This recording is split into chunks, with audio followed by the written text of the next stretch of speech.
रीवा संभाग में समर्थन मूल्य पर खरीदे गए गेहूं के कथित गबन को लेकर बड़ा मामला सामने आया है। कांग्रेस नेता कुंवर सिंह ने रीवा संभाग के आयुक्त को ज्ञापन सौंपकर पूरे मामले की उच्च स्तरीय जांच और दोषियों के खिलाफ कड़ी कानूनी कार्रवाई की मांग की है।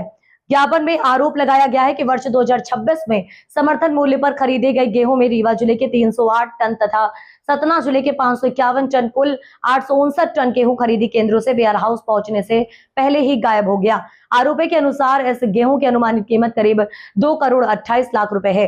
कांग्रेस नेता कुंवर सिंह का कहना है कि किसानों से गेहूं की खरीदी तो कर ली गई, लेकिन कई मामलों में वह वेयर हाउस तक नहीं पहुंचा, जिससे किसानों के भुगतान भी प्रभावित हुए।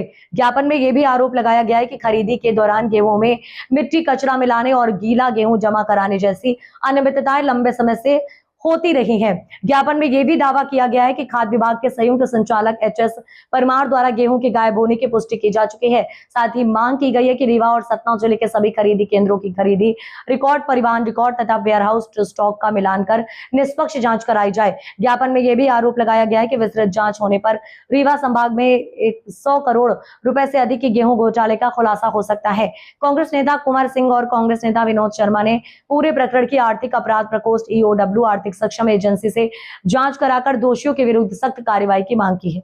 भी आज कंपनी करेला आप लोग की शिकायत लेके आए, पूरा है क्या है पूरा मामला?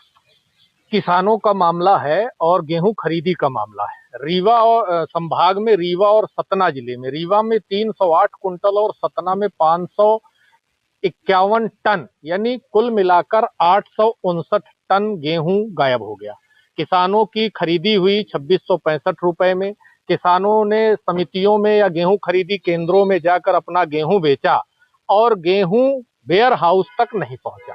इस बीच ट्रांसपोर्टरों ने या गेहूं खरीदी केंद्र वालों ने या प्रबंधक नान यानी नागरिक आपूर्ति विभाग के अधिकारियों ने इसको गोल कर दिया।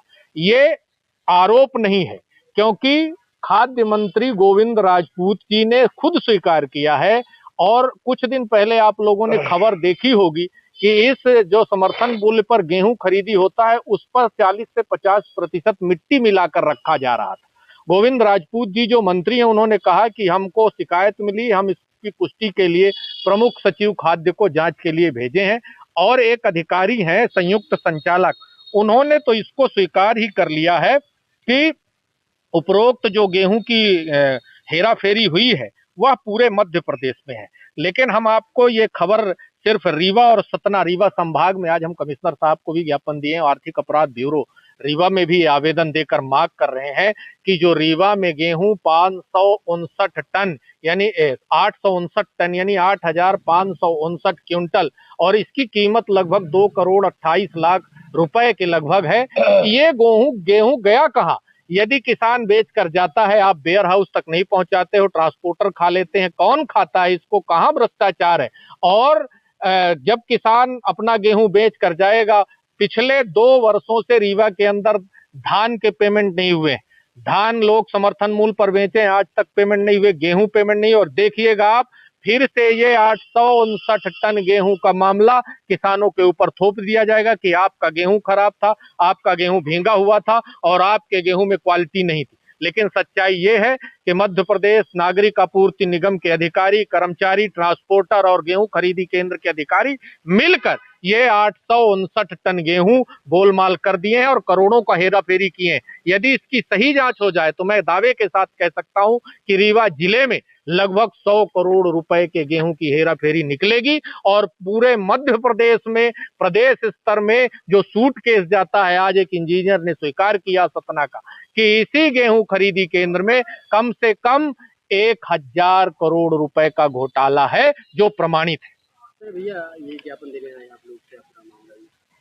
देखिए, ऐसा है कि आप लोगों ने सुना होगा, एक घर डाइन भी छोड़ देती है। मध्य प्रदेश को किसान कर्मठ पुरस्कार मिलता है और आज मध्य प्रदेश का ही पूर्व मुख्यमंत्री देश का कृषि मंत्री है। और जब किसानों के साथ इस प्रकार का अन्याय होता है तो मैं तो यही कहूंगा कि जब राम को नहीं छोड़ा तो किसानों को क्या छोड़ेंगे। पर हम विपक्ष में बैठे इसलिए नहीं, ये सरकार का अधिकारी जो खाद्य विभाग के संयुक्त संचालक है एचएस परमार जी, उन्होंने खुद स्वीकार किया है कि मध्य प्रदेश के इन जिलों में इतने टन गेहूं खरीदी केंद्र से लेकर के वेयर हाउस तक नहीं पहुंचा। मेरा सवाल सीधा है कि रीवा में 308 टन और सतना में 551 टन खरीदी केंद्र से जो गेहूं चला तो क्या राजेंद्र शुक्ला जी के वेयर हाउस में पहुंच गया? सतना से जो गेहूं चला तो क्या गणेश सिंह के वेयर हाउस में पहुंच गया? किसानों को आप उनका जो उचित मूल्य है वो दे नहीं पा रहे और इसके बदले में आप क्या कर रहे हो? हमारे किसानों के साथ जो ये धोखा है, ये अन्याय है, ये पाप है और इस पाप की सजा अन्नदाता किसान होता है। और अन्नदाता जो होता है ना, मैं साफ साफ कहना चाहता हूं कि अभी हम लोगों ने कमिश्नर से मिला है और इसके बाद आर्थिक अपराध में भी जा रहे हैं और जो इस प्रकार से आप दंडे नहीं दे रहे हो। आपने कल सुना एक निलंबित उपयंत्री ने क्या कहा कि 10% यहाँ 5% यहाँ, और कोई ऐसा माई का लाल नहीं अपने बच्चों की कसम खाए शंकर जी की मूर्ति उठा करके बोले तब मैं मानूंगा। पूरा का पूरा इस मध्य प्रदेश को शिष्टाचार के नाम में भ्रष्टाचार रूपी मध्य प्रदेश बना दिया। कौन है इसका जिम्मेदार? मीठ मीठ गप गप कड़ू कड़ू थू थू नहीं चलेगा। राजेंद्र शुक्ला को चूंकि रीवा संभाग के वो उप मुख्यमंत्री यहाँ पूरे मध्य प्रदेश के हैं और यहाँ उनका वर्चस्व है तो ये जिम्मेदारी उनको लेना पड़ेगा। और पर्ची वाला मोहन यादव का कहना ही क्या, वो तो आपने देखा ही है कि जब मध्य प्रदेश का मुख्यमंत्री जमीन घोटाले में है, पर हम ये लड़ाई आपके माध्यम से जनता के बीच में लेके जा रहे हैं कि अब जनता जानो और जागो और इन अत्याचारियों और अनाचारियों को इनके पदों से विस्थापित करो।